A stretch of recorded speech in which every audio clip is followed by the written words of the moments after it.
टिकटकको ड्राफ्टमा राखेको भिडियोलाई पोस्ट नै नगरिकन बिना वाटरमार्क आफ्नो फोनको ग्यालरीमा सेभ गर्ने डाउनलोड गर्ने हो भनेदेखि यो भिडियो तपाईहरुको लागि है त। धेरैजना साथीहरूले सोधिरहेको थियो टिकटकको ड्राफ्टमा राखेको भिडियोलाई कसरी डाउनलोड गर्ने बिना वाटरमार्क भनेर, त्यही भएर यो भिडियो तपाईहरुको लागि बनाउँदैछु। या टिकटकको इनबक्समा कतिले अब तपाईहरुलाई भिडियो पठाएको छ र त्यो भिडियोलाई सेभ गर्ने अप्सन भेटिरहनु भएको छैन भने त्यो पनि यही भिडियोमा पाउनुहुनेछ है त।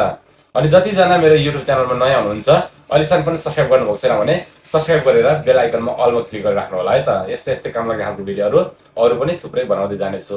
लाउनुस् अहिलेको लागि ढिलो नगरी म तपाईहरुलाई स्क्रिन शेयर गरेर देखाउनेछु। ल तपाईहरुको टिकटकको ड्राफ्टमा राखेको भिडियोलाई हैन पोस्ट नै नगरिकन बिना वाटरमार्क आफ्नो फोनको ग्यालरीमा सेभ गर्न चाहनुहुन्छ भने यहाँ हेर्नुस् है त, ध्यान दिएर हेर्नुस्।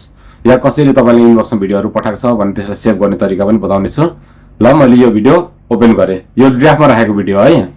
तपाईहरुको पनि ड्राफ्टमा भिडियो छ भनेदेखि अब पोस्ट गर्नुभन्दा अगाडि अब यहाँनिर एउटा शेयरको अप्सन हुन्छ नि त हैन, शेयरको अप्सनमा क्लिक गर्ने। शेयरको अप्सनमा क्लिक गरिसकेपछि प्राय त अहिले जो कोहीसँग पनि दुईटा आइडी हुन्छ हैन, दुईटा आइडी छैन भने पनि एउटा फेक आइडी बनाउँदा नि हुन्छ अनि आफ्नो आइडीसँग साथी बन्दा नि हुन्छ। प्राय जसो सबैसँग दुईटा आइडी त अवश्य नै हुन्छ हैन, छैन भने पनि अर्को बनाउनुस्।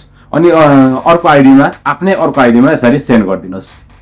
पहिला यसरी सेन्ड गरिदिनुस् हैन। अब यहाँ पोस्ट भएको छैन, ब्याक गए म अब मैले मेरै अर्को आइडीमा सेन्ड गरे।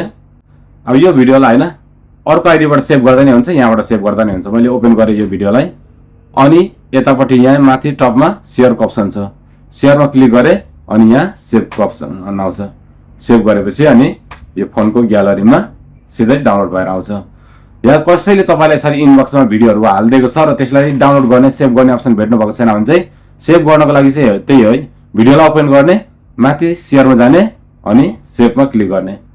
आफ्नै ड्राफ्टको भिडियो यसरी शेयर गर्ने आफ्नै आइडीमा अनि मजाले विदाउट वाटरमार्क डाउनलोड गर्ने हो। यस्तो तरिकाले तपाईहरुले यो म्यानेज गर्न सक्नुहुन्छ है त। भिडियो मन परे सबैजनाले शेयर गरिदिनुहोस् ताकि अरू थाहा नहुनेहरूलाई पनि थाहा होस्।